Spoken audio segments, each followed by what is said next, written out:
할렐루야, 굿TV 세상을 보는 창 오색 오감을 시청하는 시청자 여러분, 저는 뉴크리에이션 교회 목사 조용식입니다. 우리 좋으신 하나님께서 제 강연을 시청하는 모든 분들께 큰 은혜 주시기를 축복합니다. 오늘의 주제는 예수님의 부활의 의미와 효과입니다. 이 강의의 내용은 구원과 새 생명의 정체성이라는 책의 내용입니다. 새 언약 안에서 우리의 대표자이신 예수 그리스도의 부활. 부활이라는 것은 너무나 신비로운 것입니다. 죽었다가 다시 살아나서 영원히 죽지 않는 것입니다. 단순히 죽었다가 깨어나는 것이 아니라 영원히 사는 것이 부활인 것입니다. 고린도전서 15장 3절과 6절에 있는 말씀입니다. 내가 받은 것을 먼저 너희에게 전하노니 이는 성경대로 그리스도께서 우리 죄를 위하여 죽으시고 장사 지낸 바 되셨다가 성경대로 사흘 만에 다시 살아나사 게바에게 보이시고 후에 12 제자에게 그 후에 500여 형제에게 일시에 보이셨나니 우리 죄를 위하여, 나의 죄를 위하여 성경대로 죽으셨다는 것입니다. 우리의 신앙의 기본은 성경인 것입니다. 그래서 우리는 성경대로 믿는 것입니다. 예수님이 성경대로 죽으시고 또 장사 지낸 바 되셨습니다. 돌아가시고 3일 동안 무덤에 갇히셨다가 성경대로 사흘 만에 다시 살아나셨다는 것입니다. 다시 부활하셨죠. 그리고 게바에게 보이셨다. 게바는 바로 베드로를 얘기하는 거죠. 그리고 12 제자에게와 그 후에 500여 형제에게 일시로 보이셨나니 그랬어요. 그럼 예수님의 부활은 몇 명만 본 것이 아니에요. 500명이나 되는 그 군중 앞에 예수님이 부활한 것이 보이신 거예요. 예수님이 부활하고 40일 동안 한 달 넘게 그 예루살렘이라는 도시에 있는 사람들에게 예수님이 나타나신 거예요. 예수님이 부활하셨다는 것은 어느 그냥 한 구석에서 몇 사람이 본 것이 아니에요. 모든 그 당시에 예루살렘에 있는 모든 사람들이 본 거예요. 시카고 트리뷴 기자 출신인 리스토로벨이라는 사람은 이렇게 말했어요. 부활은 역사적 사실이다. 십자가 처형이 발생했던 바로 그 도시에서 교회가 기적적으로 출현했다. 이것은 예수 그리스도가 다시 살아났음을 목격한 증인을 떠나서는 설명할 수 없는 일이다. 예수가 부활했다는 게 진짜 사실인가에 대해서 그가 기자의 눈으로 이것을 조사하기 시작했어요. 그는 신앙이 없었던 사람이에요. 그러나 그가 이 예수님의 부활이 사실이 아니었다면 여러분 그 예수가 십자가에 못 박혀 처형당한 그 도시에서 그의 제자들이 목숨을 걸고 예수를 전할 수 없다는 거죠. 그러니까 예수님이 살아난 걸 목격했기 때문에 그들은 죽음을 두려워하지 않고 그들은 예수님을 전할 수 있었던 거죠. 그것은요, 예수님이 살아났다는 것이 사실이 아니라면 도저히 있을 수 없는 사건이라는 거죠. 예수님의 부활은 실제적인 사건이에요. 역사적인 사실이라는 거죠. 여러분, 예수님의 부활이야말로 놀라운 우리에게 소망을 주는 거죠. 만약에 예수님이 부활하지 않았다면, 다시 살지 않았다면 예수님의 죽음은 한 인간의 억울한 죽음으로 끝났을 것이죠. 하지만 예수님께서 선지자를 통해서 성경에 예언한 대로 죽으시고 또 장사 지냈다가 3일 만에 다시 살아나셨어요. 이것은 역사적 사건이고 또 예수님 자신도 우리에게 믿을 만한 증거를 주신 거죠. 여러분, 예수가 살아났다는 것이 그를 믿는 모든 자들에게 살아있는 소망이 되는 거죠. 요한복음 20장에 이렇게 말씀하고 있어요. 예수님의 제자 중인 하나인 도마는 이렇게 있어요. 내 눈으로 직접 예수님의 그 옆구리와 손에 직접 만져봐야 알겠다 그랬어요. 그런데 예수님이 직접 도마에게 나타났어요. 그러면서 네 손을 내 옆구리에 집어넣어봐라. 그러니까 예수님이 창에 찔려서 이 옆구리가 구멍이 난 거죠. 그 옆구리를 직접 이 도마가 만져본 거예요. 그 예수님의 손에 못짝였던 그 큰 못에 박혔던 그 손을 직접 만져보고 고백했어요. 예수님이야말로 나의 주님이고 나의 하나님이다. 여러분, 인간이 어떻게 부활할 수 있겠어요? 하나님만이 다시 살아날 수 있는 거죠. 저는 예수님의 죽으심과 부활을 저는 진심으로 믿어요. 이것이 저의 믿음이에요.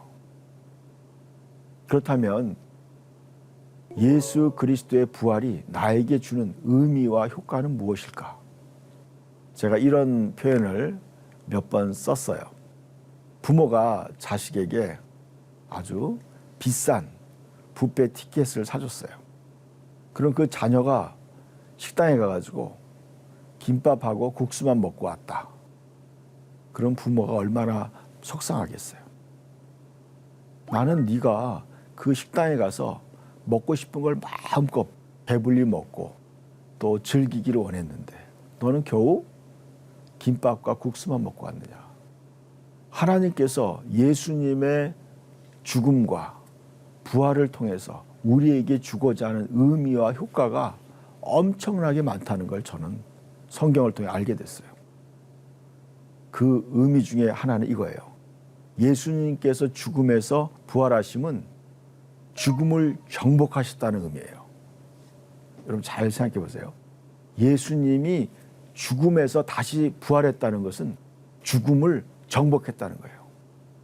여러분, 사람들은 모두 이 죽음 아래, 사망의 그늘 아래 있는 거예요. 그래서 여러분, 인간을 협박하는 가장 큰 수단이 뭐예요? 너 죽을래? 너 죽고 싶어? 내가 너를 죽일 거야. 이것이 가장 큰 협박이에요. 그러나 예수님의 부활은 이 죽음을 이기셨다는 거예요. 죽음을 정복해버린 거예요. 그러므로 예수님은 새 언약 안에 자신과 연합된 자들을 영원한 생명을 얻게 하고 부활의 생명을 얻게 하기 위해서 예수님이 부활하신 거예요. 자, 다시 한번 정리하면 이거예요. 예수님의 부활은 바로 우리가 죽음의 세력으로부터, 죽음으로부터 그것을 정복했다는 의미예요. 우리가 죽음에 묶여 있는 것이 아니라 우리는 이제 영원한 생명, 죽음을 초월한 영원한 생명을 얻게 하는 그 효과가 있다는 거죠. 그래서 예수님의 부활은 나의 부활이 되는 거죠. 그래서 성경에 이런 말씀이 있어요. 예수 그리스도를 죽은 자 가운데서 부활하게 하심으로 말미암아 우리를 거듭나게 하사 산 소망이 있게 하시며 그랬어요. 예수님이 죽은 자들 가운데 다시 부활했다는 거예요. 그러니까 예수님이 부활하시는 그 의미가 뭐냐? 효과가 뭐냐? 우리를 거듭나게 했다는 거죠. 이제는 죽음에 갇혀 있는 게 아니라 영원한 소망, 살아있는 소망을 갖게 만든 거죠. 그러니까 예수님의 부활을 통해서 우리를 다시 태어나게 한 거예요. 죽음으로부터 해방된 영원한 부활의 생명을 갖게 만들고 영원한 소망을 갖게 한 거죠. 그렇기 때문에 우리는 예수를 믿는 사람들은요, 이제 죽음이라는 것을 초월하는 거예요. 저는 개인적으로 그렇게 죽음에 대한 큰 두려움이 없어요. 왜냐하면 나는 죽어도 영원히 하나님의 자녀로 하늘나라에서 살 것을 믿기 때문에 그런 거죠. 여러분, 이것이야말로 우리 인생을 얼마나 두려움 없이 살게 하는 그런 힘이 되고 근원이 된다고 믿습니다. 예수님의 그 부활이 우리에게 주는 의미가 뭘까? 로마서 6장 4절 말씀이 있어요. 그러므로 우리가 그의 죽으심과 합하여 세례를 받음으로 그와 함께 장사되었나니 그랬어요. 이는 아버지의 영광으로 말미암아 그리스도를 죽은 자 가운데 살리심과 같이. 그러니까 여러분, 예수님의 부활이 주는 의미와 효과는 뭐냐면 우리에게 부활의 생명 가운데 살게 하는 거죠. 그러니까 예수님의 부활은 나로 부활의 새 생명 가운데 살아가게 하려고 하는 효과가 있는 거예요. 예수님의 죽음은 나의 죄인된 옛사람의 생명의 죽음이에요. 그 예수님의 부활은 하나님의 영원한 생명을 가진 나의 새로운 생명의 시작이에요. 여러분 너무 놀랍죠? 나는 예수님과 함께 죽었고 예수님과 함께 부활의 생명으로 새롭게 탄생한 거예요. 여러분 예수님의 죽음은 나의 죽음이에요. 죄인된 나의 죽음이에요. 그리고 예수님의 부활은 영원한 생명으로 새로운 인생을 사는 나의 시작이죠. 너무나 대단한 거죠. 예수님이 나와 새 언약 가운데 하나가 되었기 때문에 그래요. 예수님이 그랬어요. 너희는 이것을 받아 먹어라. 그러면서 예수님이 이것은 너희를 위해 주는 내 몸이다. 그래서 우리는 예수님의 몸을 먹고 또 예수님이 잔을 가지고 말씀했어요. 이 잔은 너희의 죄 용서함을 위해 흘린 나의 언약의 피라. 그래서 예수님의 피의 잔을 우리에게 주는 거예요. 그래서 예수님과 내가 하나가 되는 거예요. 그래서 새 언약을 통해서 예수님과 하나가 되어서 예수님의 죽음이 나의 옛 자아의 죽음이에요. 죄인된 나의 죽음이고 예수님의 부활은 새 생명의 부활이에요. 영원한 부활의 생명이 나에게 주어진 거죠. 영원한 생명이 주어진 거예요. 그래서 우리는 어떻게 되느냐? 새 생명 가운데서 행하게 하려 함이라. 그러니까 예수의 부활은 나를 새 생명 가운데 살아가도록 하기 위해서 주님이 부활하신 거예요. 우리가 이제 어떻게 살아야 되느냐? 부활의 새 생명 가운데 살아가야 되는 거죠. 또 예수님의 부활이 나에게 주는 의미와 효과 중에 하나는 예수 그리스도의 부활은 믿는 자들의 부활을 확증하는 거예요. 만일 우리가 그의 죽으심과 같은 모양으로 합한 자가 되었으면 또한 그의 부활과 같은 모양으로 연합한 자도 되리라 그랬어요. 여러분, 예수님과 우리는 연합했어요. 예수님과 하나가 되어서 우리는 죽었고 또 예수님의 부활과 같은 모양으로 우리는 연합해서 다시 부활하는 거죠. 그러니까 여러분, 예수님은 우리의 대표가 되는 것이고 나는 예수님의 부활은 나의 부활을 확증하는 거예요. 그래서 예수께서 가라사대 나는 부활이요 생명이니 나를 믿는 자는 죽어도 살겠고 무릇 살아서 나를 믿는 자는 영원히 죽지 아니하리라. 이것을 내가 믿느냐. 아까 제가 말씀드렸죠. 예수님은 이 죽음이라는 것을 정복해버린 거예요. 죽음을 뛰어넘은 거예요. 그 영생이라는 건 뭐예요? 영원히 우리의 생명이 영원히 끝나지 않는다는 거죠. 여러분 몸은 우리가 죽지만 우리의 본질, 인간의 본질은 영원이에요. 인간의 본질은 영원히 죽지 않는 거예요. 영원히 죽지 않는 거예요. 그래서 영원히 사는 거예요. 이게 바로 여러분 기독교 신앙은요. 영원한 생명이에요. 우리가 예수 믿고 이 땅에서 잘 사는 것이 목적이 아니에요. 우리는 영원한 구원을 얻는 거예요. 영원토록 잘 사는 거예요. 이것이 하나님이 우리에게 주는 축복이에요. 그래서 빌립보서 3장 21절 말씀. 그는 만물을 자기에게 복종하게 하실 수 있는 자의 역사로 우리의 낮은 몸을 자기의 영광의 몸의 형체와 같이 변하게 하시리라 그랬어요. 부활은 바로 이거예요. 우리의 낮은 몸을 자기 영광의 몸의 형체와 같이 변하게 하시리라. 여러분, 우리는 예수 그리스도가 다시 올 때 우리의 몸도 부활하게 돼요. 그때 어떻게 부활하느냐? 예수님과 같은 모양으로 부활한다는 거죠. 예수님은 원래 하나님의 본체예요. 예수님은 원래 하나님이셨어요. 그 하나님이 예수님이 부활해서 다시 하나님의 위치로 간 거예요. 하나님의 영광의 몸으로 가신 거예요. 예수님도 인간으로 태어났어요. 마리아를 통해서 인간으로 태어났어요. 우리와 똑같은 몸을 가지셨어요. 근데 예수님이 이제 우리와 하나가 되었어요. 우리는 예수님과 하나가 된 거예요. 예수님의 몸과 예수님의 언약의 피를 마심으로 예수님과 하나가 되었어요. 그래서 우리는 부활할 때 어떻게 해요? 자기의 영광의 몸의 형체와 같이 변하게 하시라. 여러분, 저는 이것을 믿어요.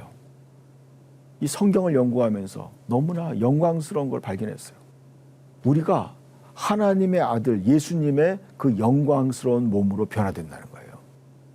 여러분, 피조물의 인간이 하나님의 형상과 모양으로 하나님처럼 예수님처럼 우리가 부활된다는 거죠. 구원받는다는 거예요. 우리는 단순히 예수 믿고 천국에 가는 정도가 아니라 우리는 예수님과 같은 몸을 가지고 영원토록 예수님과 함께 하나님의 나라를 다스리는 자로 우리는 부름받은 거죠. 여러분, 우리가 예수 믿고 구원받는다. 여러분, 이것은 하나님이 인간에게 줄 수 있는 모든 것을 다 아낌없이 주는 거예요.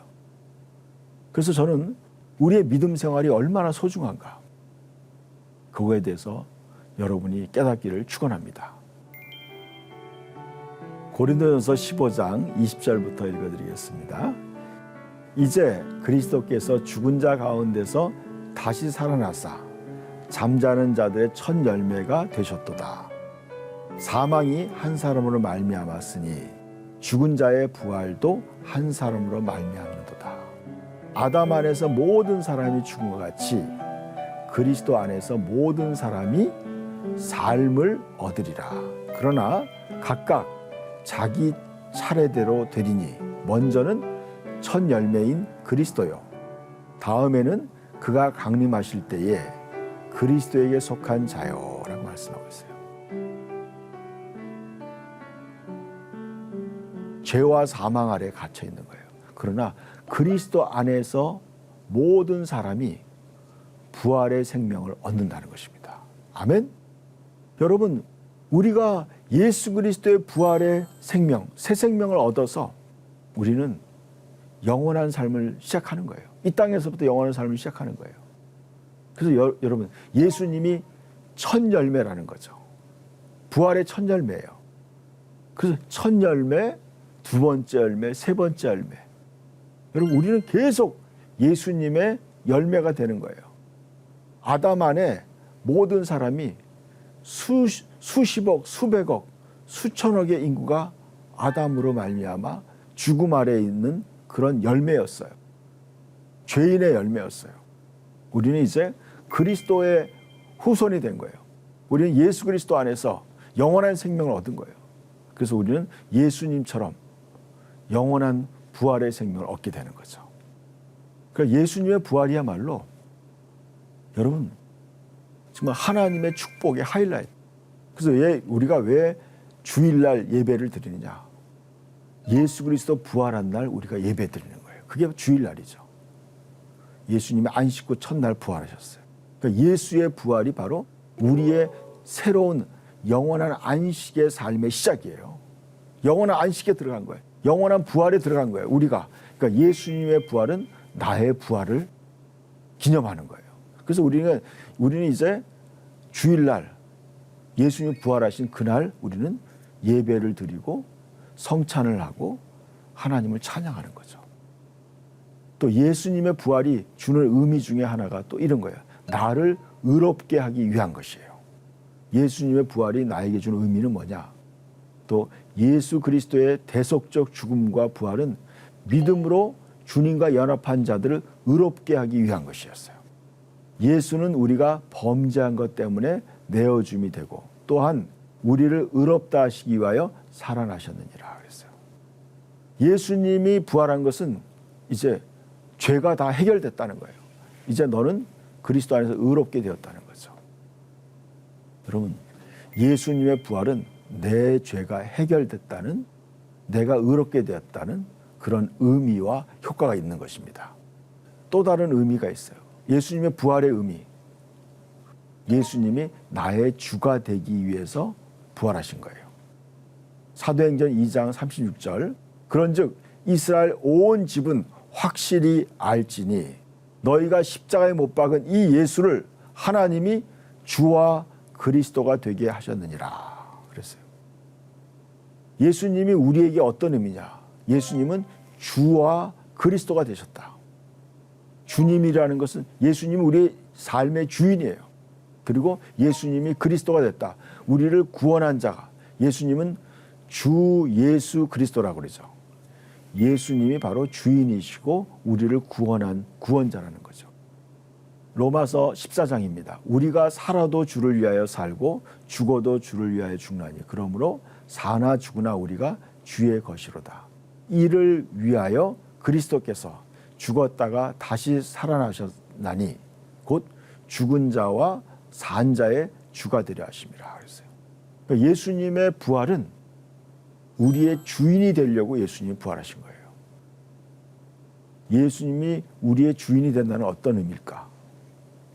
여러분, 우리가 예수 그리스도와 하나가 되었다는 거예요. 예수님은 우리가 머리가 되시고 우리는 그분의 몸의 지체가 된 거죠. 또 예수님은 우리의 포도나무가 되시고 우리는 그분의 가지가 된 거예요. 예수님이 우리가 누구든지 그리스도 안에 있으면 새로운 피조물이라. 이전 것은 지났으니 보라 새 것이 되었다고 말씀하고 있어요. 여러분 이 고린도후서 5장 말씀 같이 한번 봅시다. 그가 모든 사람을 대신하여 죽으심은 살아있는 자들로 하여금 다시는 그들 자신을 위하여 살지 않고 오직 그들을 대신하여 죽었다가 다시 살아나신 이를 위하여 살게 하려 함이라 그랬습니다. 여러분 이제 우리는 우리 자신을 위해 사는 것이 아니라 오직 그들을 대신하여 죽었다가 다시 살아나신 이를 위하여 살게 하렸습니다. 저는 그걸 알게 됐어요. 예수를 위해 사는 것이야말로 진정한 나를 위한 삶이다. 예수를 위하여 죽는 것이야말로 나의 죄악된 옛사람의 죽음이고 이제는 나는 그리스도를 위하여 그리스도께서 내 주인이 되어서 사는 것이야말로 영원한 나의 삶이라는 것을 믿게 되었습니다. 예수님의 죽음이야말로 예수님이 하나님의 아들이라는 것을 우리에게 믿을 수 있게 한 것입니다. 예수 그리스도는 하나님께서 인류를 위해 주신 가장 큰 선물입니다. 우리는 우리를 사랑하셔서 대신 죽으시고 부활하신 예수님을 나의 구원자로 또 주로 믿고 받아들여야 하는 것입니다. 그러나 만일 우리가 예수님을 자신의 구원자와 주님으로 받아들이지 않는다면 예수님의 생명과 예수님의 피는 우리와 상관없게 되는 것이고 우리는 자신의 죄를 짊어지고 영원한 지옥에서 형벌을 받게 되는 것입니다. 그렇기 때문에 예수를 주님과 구원자로 받아들이는 것이야말로 우리의 영원한 운명의 분기점이 되는 거죠. 그래서 여러분 예수를 믿으라고 말하는 거예요. 이 세상에 가장 중요한 것은 예수 그리스도를 나의 구원자와 나의 주님으로 믿는 거예요. 그래서 예수님의 죽음이야말로 나의 죽음이고 예수의 부활이 나의 부활인 걸 믿는 것이 바로 기독교 신앙의 핵심이에요. 하나님의 가장 큰 선물인 예수 그리스도. 여러분 하나님이 우리에게 준 선물이에요. 그건 뭐냐면 예수님이라는 선물을 우리에게 주신 거예요. 저는 이렇게 표현해요. 아바타다. 요즘에 그런 영화도 나왔죠. 그러니까 예수님은 나를 위한 또 다른 내가 된 거죠. 그러니까 예수님이 나의 또 다른 내가 돼서 오신 거예요. 선물로 주신 거예요. 그래서 예수님이 나의 모든 저주를 짊어지시고 죽으시고 또 예수님이 부활함으로 말미암아 예수님의 부활이 또 나에게 다운로드 되는 거예요. 내 것이 되는 거죠. 여러분 예수님이 나를 대신해서 나의 모든 저주를 다 해결하시고 또 예수님이 나에게 영원한 생명과 영광과 모든 축복을 나에게 주기 위해서 부활하신 거예요. 그러니까 여러분, 예수님의 죽음은 나의 죽음이고 예수님의 부활은 하나님의 자녀로 나의 새로운 탄생이 되는 거예요. 여러분, 이것이 바로 하나님의 선물이에요. 하나님의 선물인 예수님과 예수님을 받아들이시고 그 하나님의 모든 은혜와 축복을 여러분이 받기를 예수님의 이름으로 축복합니다. 하나님의 말씀으로 세상을 이해하고 바라보는 마음의 창이 여러분 안에 열리기를 소망하며 이 시간을 마치겠습니다. 감사합니다.